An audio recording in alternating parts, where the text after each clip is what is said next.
The phrase that I've used over and over from a teacher in Morocco, the flood in the time of Noah was a flood of water, and the flood in our time is separation between us. It is, I believe, at the root of so many things that we haven't appropriately recognized.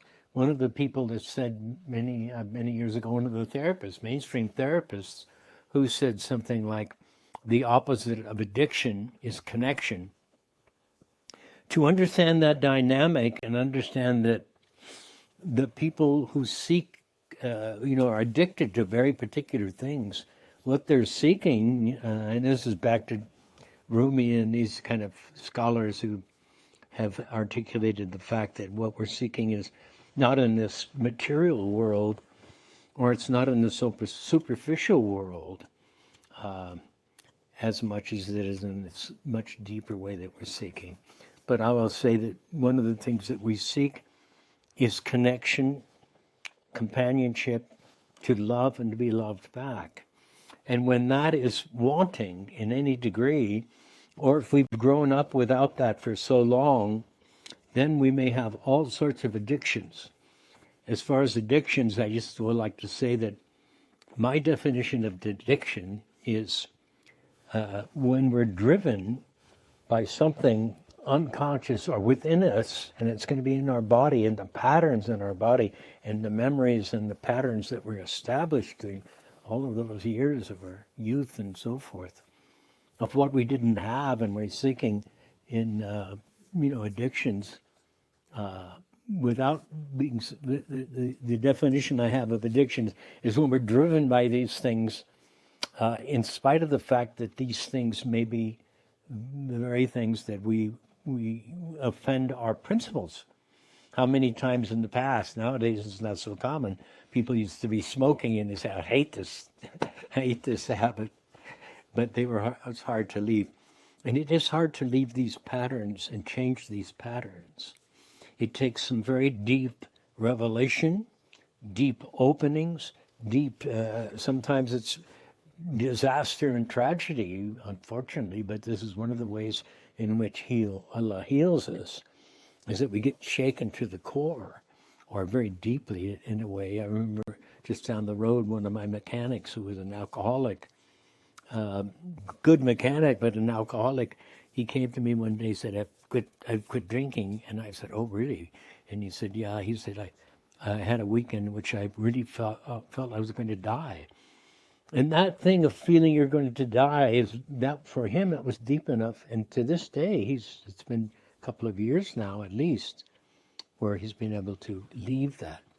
Most of our openings and overcoming of addictions, I will suggest, it's by Allah and by a spiritual opening that change or affect us deeply enough that we can make these changes in the daily life, which has become routine and pattern, and we become accustomed to by the pattern that we've set up. Changing that pattern is the key.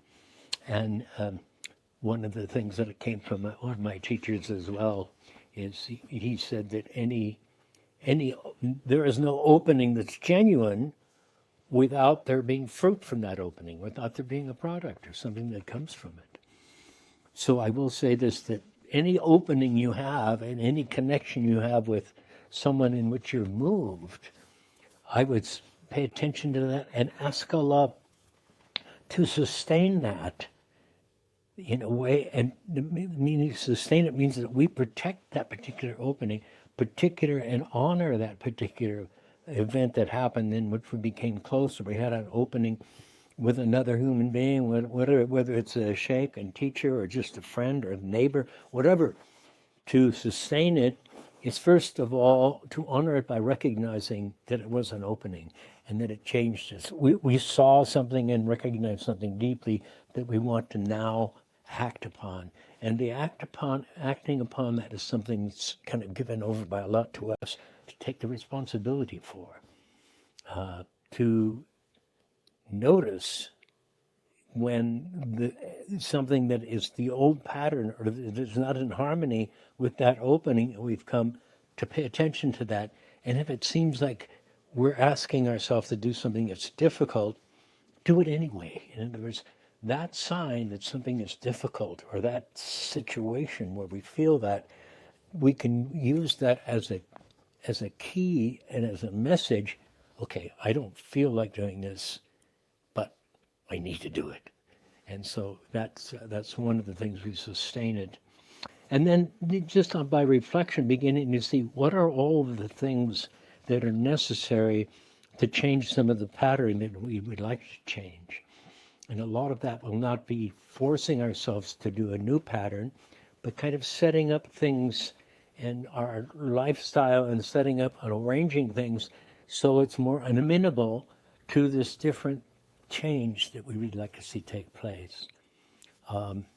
It's like it's asking Allah really to make the thing that we don't that we're habituated to or addicted to. We ask Allah to take that thing from us and to set up things that is better, so that those things that we don't dislike, they become just disgusting, if you will. They become repugnant in some way. We don't want to smoke. We don't want to do this or do that, whatever that thing is. And eating is one of the things that, I've gone through this many times with people who are overweight. And people who are very overweight understand this better than people, because they've reflected on, well, what is it that drives me to this?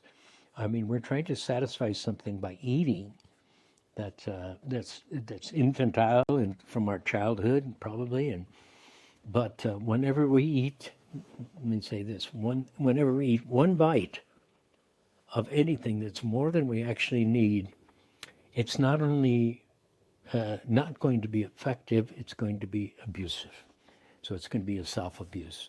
So much of our addictions and things that go against our principles are abusive, self-abusive, which all points to this thing of being able to find the way in which we have compassion for ourselves. We honor the Asani Takwim, the noble form that we've been given as a human being, and we do our best step by step with patience, and if we fall back and fall down, to get up, get started again. But the opening is the key, changing a pattern and changing something.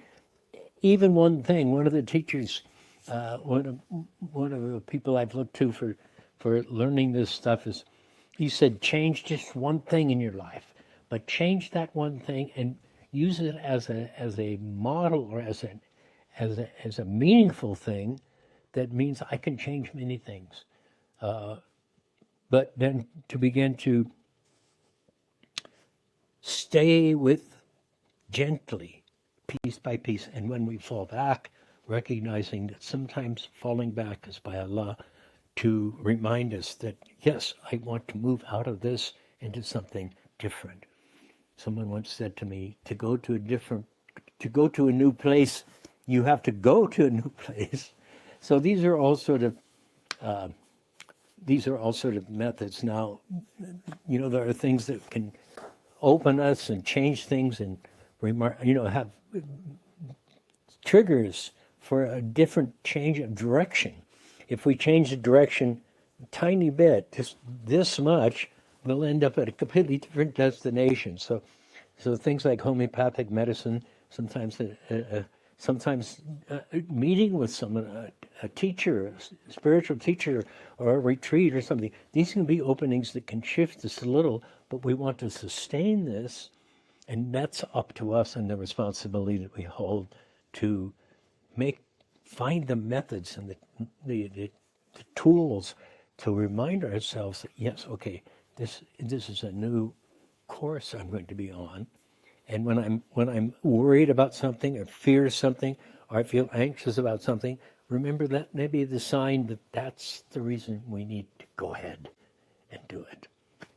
Remember years ago, I have a book on my shelf. It's called "Face Your Fears and Do It Anyway," and that's a big key in overcoming and change, to go to a new place. So. May Allah, but turning to Allah and asking Allah for the assistance in this is without a doubt the primary thing. to over and over repeat, please, Allah, please enable me to find the means by which I can change myself, inshallah.